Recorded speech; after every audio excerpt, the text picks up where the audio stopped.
No, I got two more. I got 3 more actually. But they all quick though. Trust me. You said you were gonna do one more of those that other video. All right, I will. Try to remove this from your life so you What's can up, y'all? Hold on. You gotta move out the way because you continue to fail over and over. There's a really simple reason why. I'm gonna show you. All right, y'all. Let's hop right to the video. We're gonna do Ben Shapiro smacks down Black Lives Matter. It has nothing to do with race. Black Lives Matter has nothing to do with race. What? Black Lives Matter has nothing to do with race. Listen, y'all gotta jump on these lives and come catch me. I be debating and destroying conservatives and liberals, but I be destroying people like, and y'all scared. Y'all running scared, man. Y'all running scared. I don't know what's going on. Y'all running scared. I want all the smoke. Anyways, but y'all can subscribe, watch me, so you can learn how to debate me, because I might say something stupid and you can use it in a debate. Y'all watch the video all the way through. Y'all watch the video all the way through. All right, let's go. Let's see. Things that I wanted to share with you. According to Pew Research, the net worth of white families in 2013 was $141,000. For black families, it was $11,000, even less than the $19,000 it was in 2007. According to economist Edward Wolf of the University of New York, excluding vehicles and other durables, the median black family worth is just $1,700, while 40% of black families have zero or negative wealth.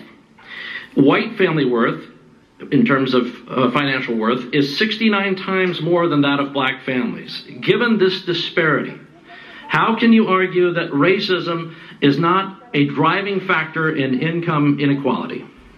Because it has nothing to do with race and everything to do with culture. And when you have a culture that doesn't... That was a very, very racist statement. I want y'all to understand how racist that statement was. It has everything to do with culture. Maybe he'll explain it. Let's see. You know what? Explain to me. You explain to me why black kids aren't graduating high school. Explain that one to me. I'll explain it to you right now. Why black kids aren't graduating high school? Because you got a bunch of racist white teachers, white women teachers, who don't want some of those kids to graduate. Also, education has been rolled back in a lot of our communities. We have terrible school systems to where most kids can't graduate. Most kids don't learn anything in the school systems. For some reason, they're underfunded like a mother, like a lot. I gotta watch my mouth. They're underfunded a lot, right? That's one of the reasons. Like, kids go to school. Poverty-stricken communities. It's a lot of reasons. It's a lot of reasons. A lot of reasons why black kids ain't graduating. A lot of kids, black kids mostly. Man, it's a lot. The education system is a lot. You got to do the research on that. He just opening his mouth. Ben Shapiro just be opening his mouth sometimes, and like sometimes he just talk fast, but it sounds smart. But when he's really just talking and ain't saying nothing. Explain to me why black kids are shooting each other in rates significantly higher than whites are shooting each other. Explain to me. Because they grow up mostly in poverty, and gangs control the areas that most black kids play in. And that has nothing to do with the culture. It's just everything to do with poverty. Like, they live in poverty. Like, most people who live in poverty, more crime happens in poverty-stricken areas. The same thing with white people. But look what you just said. The prior to that, it said 69 times more wealth in white families than there are in black families. Black families have zero to nothing in their accounts almost. It's $17,000 is the highest black income. That's exactly what the guy put in front of you. And he's throwing out these statistics, not realizing that all of that could be relegated to poverty. Like, he's just saying, like, oh, like, it's just the culture of the people. Like, get the fuck out of here, bro. That's crazy. Why 13% of the population is responsible for 50% of the murder. Explain. That's a lie too, because 13% of the 13% of the population is responsible for 50% of the murder. First of all, let's break down those statistics. I love breaking down these statistics, right? So out of 13% of the population, you have to count another 100% in the amount of people that go to prison for murder, right? So out of 13%, you got to count 100%. First of all, only lower than 5, it's not even 5. It's like 1% of blacks go to prison for murder. And out of that 1%, blacks are the highest, most exonerated. Like, so like when they're accused of a crime, they're more likely to get free because they were accused of something they didn't do. They're the highest out of all people. So blacks are mostly getting accused of crimes they didn't do. So it's not 50% of the population. They're just getting accused. They're just getting accused at 50 at a higher of a rate. But still, at the same time, that's not the entire community. He said 13% of the population. That number is very misleading because 13% of the population of blacks out of 100% of blacks are not committing fucking 50% of the murders. Straightforward. It's only like 1% of the population that commits crime, and out of that crime, only 1%. Just 1%. Like, I'm gonna just leave it at that. Don't get lost if you're stupid. Explain Explain to me why the number of black kids in prison, not for innocent reasons, not for walking down the street and getting pulled into a prison, is so high. Explain, if it has nothing to do with culture, explain to me why the single motherhood rate in the black community jumped from 20% to 70% in the same course of time that the civil rights... Because of you whites, mass incarceration. It's one of the reasons. How about the unaliving that police officers do to black people? How about just living in poverty in general? You know what I mean? Let's talk. Movement has made such tremendous strides. Is America more racist now than it was in 1960? Absolutely. And if it is... No, it's not more racist. It's just still the same. Nothing's changed. It just went dormant. That's all. That's why, at the very beginning, you saw they have 69 times more wealth than black families. That doesn't even make sense. It doesn't even logically make sense. Please explain to me how that happened. So what do I think those riots are? I think the depravity, I think they're thugs, and I think if you really want to make a difference, Thurgood Marshall, who grew up just 2 blocks from there, did such a thing, who was a contemporary of Martin Luther King. Now I I didn't even argue with her. She's just stupid. skip over to Dr. Seacrest. So, if they hold that standard for blacks, right? That blacks are supposed to ascend to like Will Smith, and they're supposed to ascend to like Thurgood Marshall and those type of areas. Why isn't every white that? Why isn't every white the president? Why isn't every white big business titan? Why isn't every white something that should be that relevant? Why is the standard always so high in the black community for that kind of shit? And Thurgood Marshall went through hell to get to where he got. So I'm just curious. And there's a big bug up there, right up there. I think it was. Hold on, y'all. I gotta kill this thing. I'm on a mission. Don't you run, Haley. Don't you run from no spider. That's a spider? Yeah, That thing was big as that. it is. I'll make sure it don't fall on the couch, though. Damn, that thing is huge. What is it? It's an ant. Got him. Ants can be that huge? Yeah, that's an ant. Haley, get a towel. Get a towel.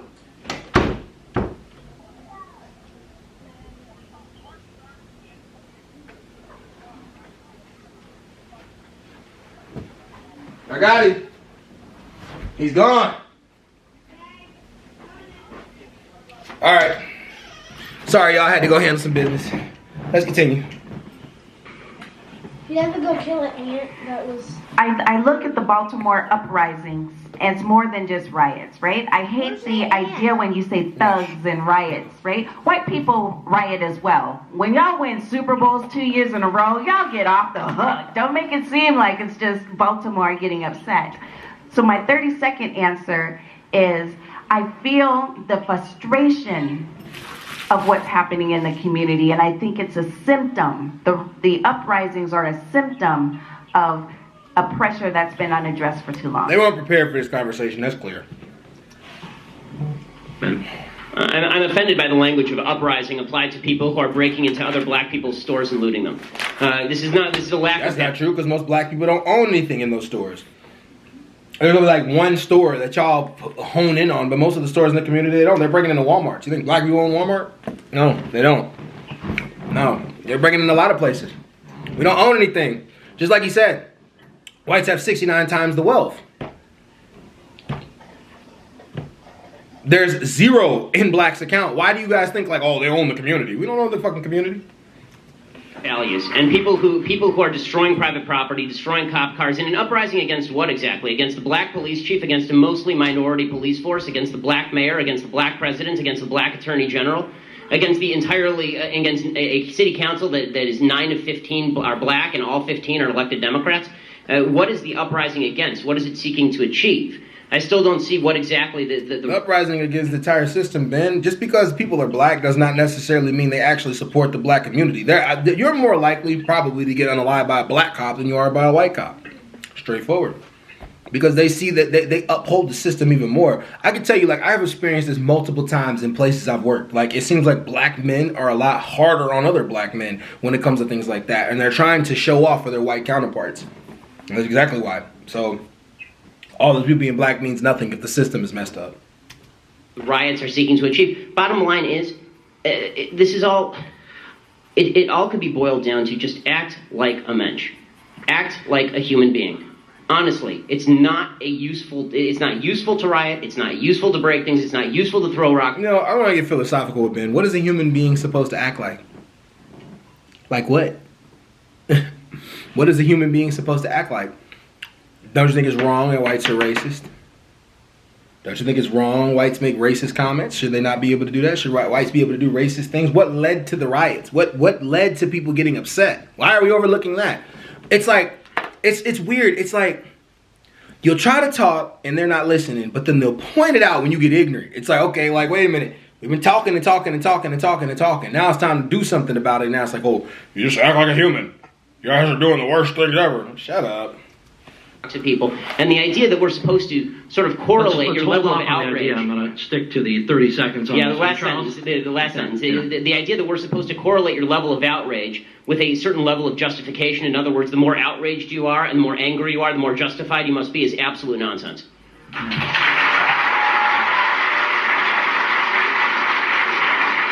Then, since the issue of disparity has come up a number of times, when does disparity not indicate racism? Level of effort. Statistical disparity. You know, for example, overwhelmingly men commit crimes more than women, but we don't say that the Justice Department is sexist. So, is there a line that you draw for yourself, or is there some way that you interpret statistical disparity and you determine that that is not a racial disparity, it's something else?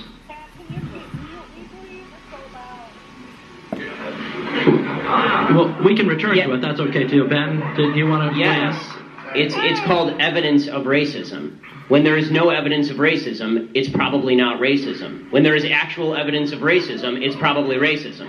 And the fact that everybody jumps from there's inequality and therefore there is inequity, just because there's inequality does not mean there was inequity. But there has to be racism. You can't say there's no racism. Without evidence?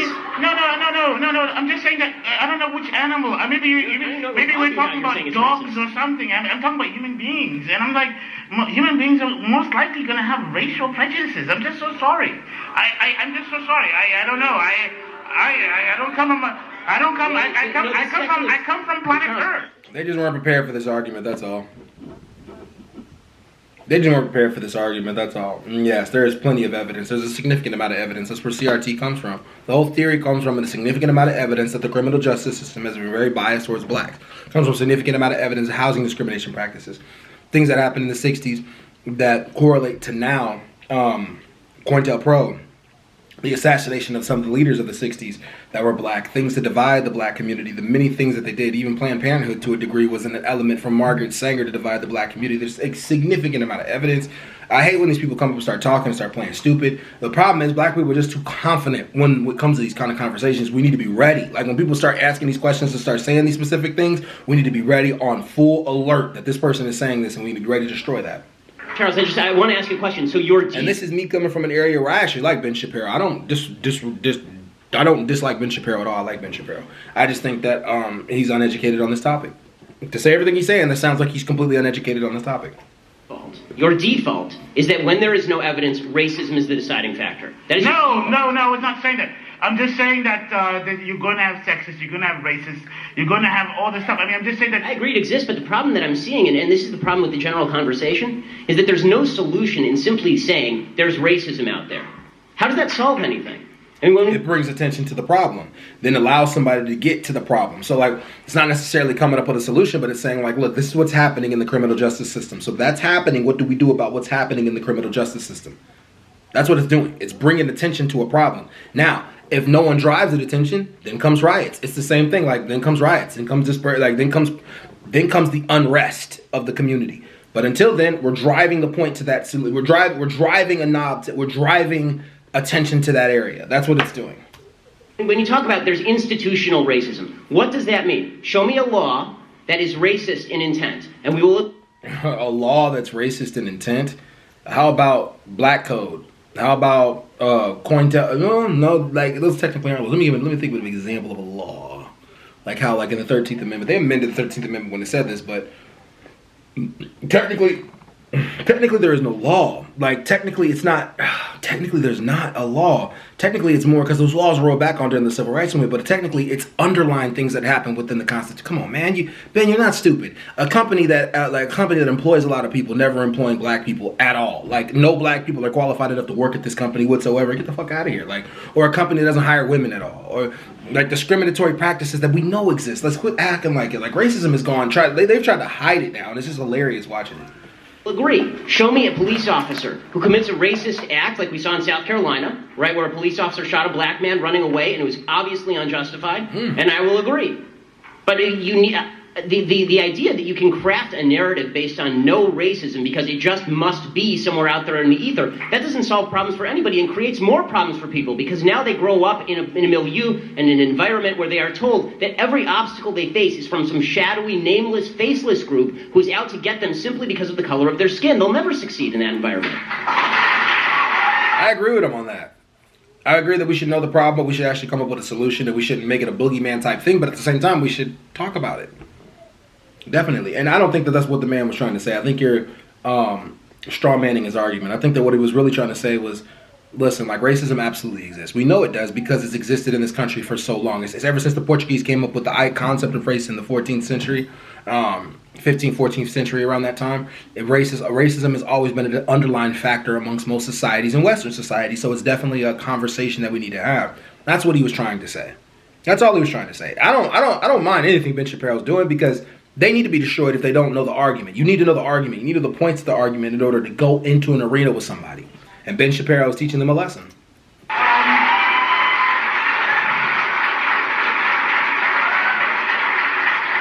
You know, the weirdest thing is that actually in the black home, as I experienced it, really, there is no discussion of racism.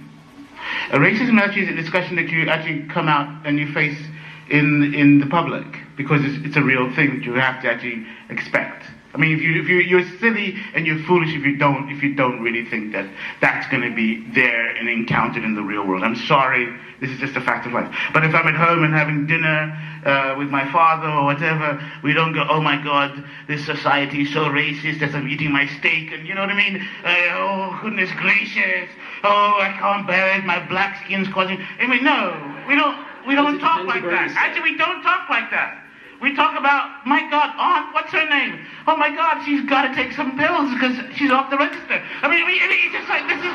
this guy, man, he's... Jesus Christ. It's the conversations we have at home.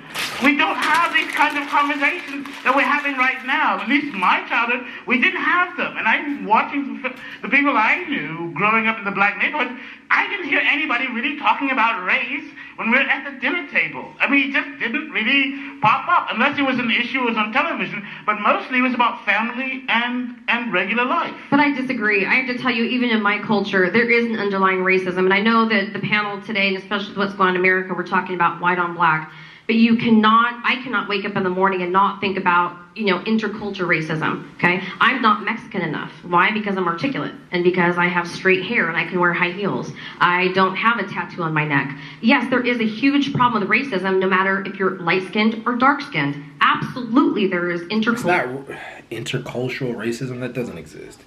You're not racist against your own culture. You're just prejudiced. When it comes to your culture, you're just prejudiced. When you're looking at a whole nother culture of people, that's when you're racist. Like, just stop with these dumbass adding terms to it. That's what's making it lose its value. All this dumbass extra terms added to it. Like, no. Culture racism. It's absolutely underlying. And why you may not talk about it, your grandmother will have the favorite grandkid. If she's the lightest one with the good hair, that becomes the favorite grandkid in our culture. And that's, unfortunately, even within Ben Shapiro is the smartest person on the stage. Like, hands down. Own cultures, we tend to look upon, the color of each other's skin and how much education we have. And if my uncle has done time in jail, which, he has, then he becomes more Mexican than I am. What is up with that? I mean, it's sad, but it's true. It's absolutely true. It's like I can't eat spicy picante sauce, so I'm not Mexican enough. I don't understand the Hispanic culture, but I definitely understand, like, that is something that's prevalent in the black culture. No, it's not. It's actually not. I don't really know. Like, really, like, it's multiple standards within the black community. It's not like just one thing that's all. Struggle is definitely a topic of conversation amongst the black community, but it's not all about jail and prison. And I don't think Hispanic culture is like that either. They work very hard. They're some of the most successful people. Some of them are some of the most successful people. They take their money back to Mexico and they build up their communities. Like, I don't see it just being about gangs and stuff. Come on, lady. No. You know, it's true, you know, in every culture, whether it's Asian, you know, black, Mexican, there is, while you may not have grown up talking about it over your, you know, tea and toast. I mean, in my family, if you're not a doctor or a lawyer, you're not Jewish. You're not Jewish enough. It's true. That part is true. This entire time, I've been trying to think about your initial question about disparities. Are they automatically tied to race? And at first, I think all of us were stumped because we were trying to think of the instances. I do agree that they are separate, that they don't necessarily correlate within itself. There are disparities. NAACP, we are the experts inside of the nation of bringing in the racial lens for all of the work. No, they're not necessarily going hand in hand, or they're not necessarily tied to each other. So that's how I would answer it. No, they don't have to go together. My job as a civil rights attorney is to be able to make you see race at every given opportunity, but no, it's not present in each and every single disparity. To your second... What are the standards?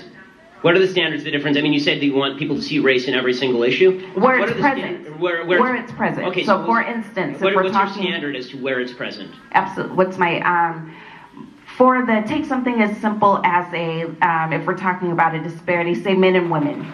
My job would be to show what does that look like when you have women from a different group, communities of color. What does it look like when we're talking about a woman who's working or stuck in a minimum wage job, not as a starter, but for her career? Right. No, I guess the what does question that I'm look asking like? more And so we specifically... bring in the racial dynamic of right. how that affects. No, I understand that. The question that I'm asking is, when do you decide something racist has occurred?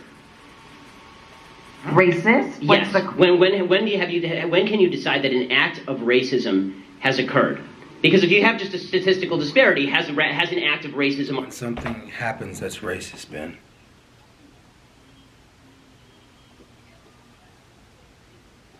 that's not complicated at all. Automatically occurred. That was David's basic question. For example, like you just gave an example earlier, when that cop shot that guy running away. You said it yourself, that was racist. When something like that happens, that's when we can decide that it's racism. We don't have to decide everything is racism, but we can definitely decide George Floyd was racism. Straightforward, whether you feel like it or not. The criminal justice system, how it treats blacks, how blacks are incarcerated a lot more for the same crimes as whites. That's racism. How companies will hire whites with criminal backgrounds and not hire blacks with bachelor degrees. It's been found. It's racism. Where some homes will give an appraisal rating that'll be a lot higher when there isn't a black person in it, but a lot lower when there is a black person in it. That's racism.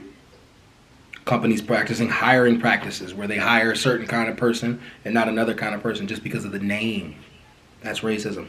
People discriminating on people because of their hair. They have in the past the Crown Act in order to prevent people from discriminating on people, specifically black people, for their hair. Mostly black people. That's racism. It's not hard, man. Right. There's obviously there might be there will be a disparate impact on different groups of people. That doesn't necessarily mean, I think what you're saying is, doesn't necessarily mean something racist is going on, even though there's a racial impact. So the question was about where do you draw the line between something that might have a racial impact but is not inherently racist. Yeah. Let me move on. If it's not meant to be racist, it shouldn't have a racial impact. That whole conversation was kind of weird. Like, it was an old conversation, so maybe it was just them being older. But anyways, y'all, it was a great one. I like that one. I'm out. Oh, peace.